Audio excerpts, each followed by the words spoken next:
Really bums.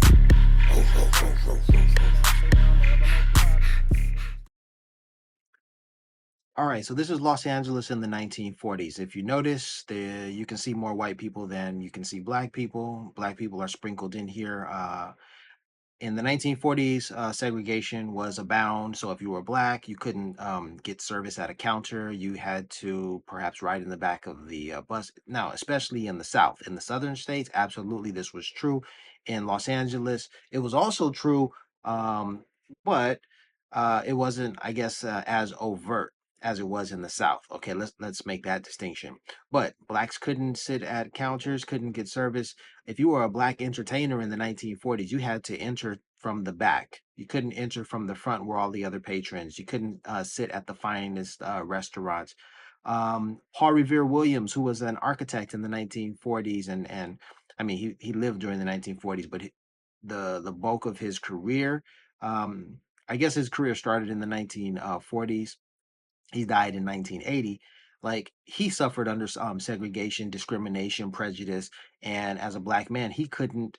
Um, Although he designed homes in Beverly Hills, he could not live in those homes. He could not live in Beverly Hills. So that's the type of climate that this video right here was taken during. So you're going to see a sprinkling of black folk every now and again.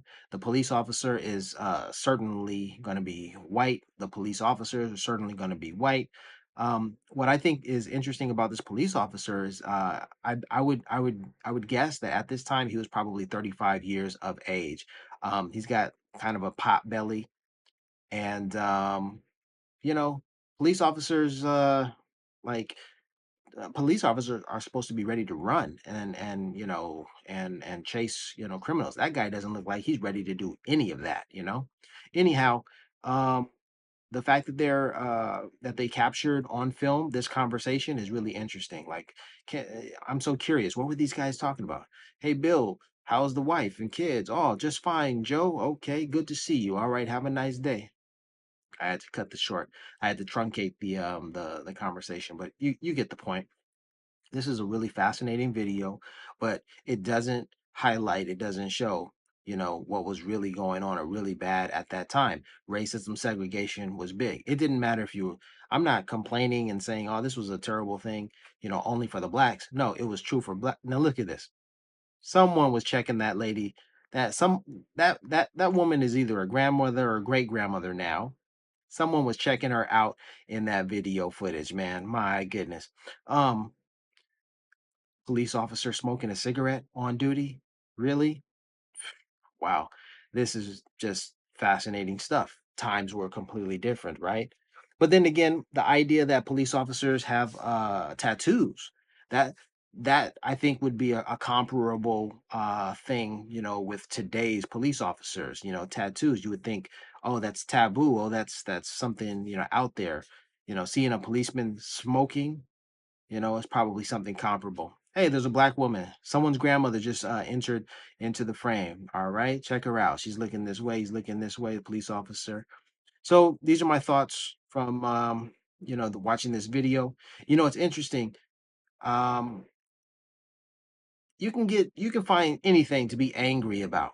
You can find anything. And look at me. I can look at this and say, doggone it, look at this white policeman. This is a terrible representation of America because it's a time when it was full of racism, segregation, discrimination, and prejudice, et cetera, et cetera. You can get upset about these things. And I'm getting upset over a video that was shot, what, some 80 years ago, you know? Uh, just isn't that interesting? You can find anything to get upset about. On the positive note, this is a fascinating view into the past, um, and it is what it is, and it's amazing. It's amazing just to see this and have such clarity. You know, um, Yep, those are my thoughts. Those are my initial thoughts. So where that's about it. He has a paper, a newspaper in his hand. The policeman has a newspaper tucked under his little belt there. There was one other thing I wanted to say before I end this video. Oh yes, the pedestrians. All right, now that's a nice well-dressed couple right there, black couple. All right, hat. jacket, nice shoes, and all of that. Very nice, very nice. Um, yeah, in a few moments, when you notice the pedestrians have the right of way, the pedestrians are crossing the streets whenever they want. They're moving around cars. So there's an idea that if you had a car, you were upwardly mobile and you were doing better. But you can really get a sense that, hey, the pedestrians had the right of way and the pedestrians rule the roads because the cars, well, look at that. There's still traffic in Los Angeles, even during the 1940s.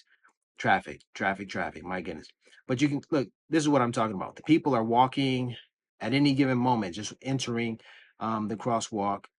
The cars need permission to go. It's the people who are calling the shots. So that was another interesting thing that I found about watching this. The cars are moving around the people. People are moving around the cars as well, but the people are not intimidated by the presence of the cars. If you're in Los Angeles today, you know, unless you have to walk, you don't want to walk because the cars are in control. The cars run the thing. I'm out. Peace. October 9th. That's where it starts. You see, it's the same old thing.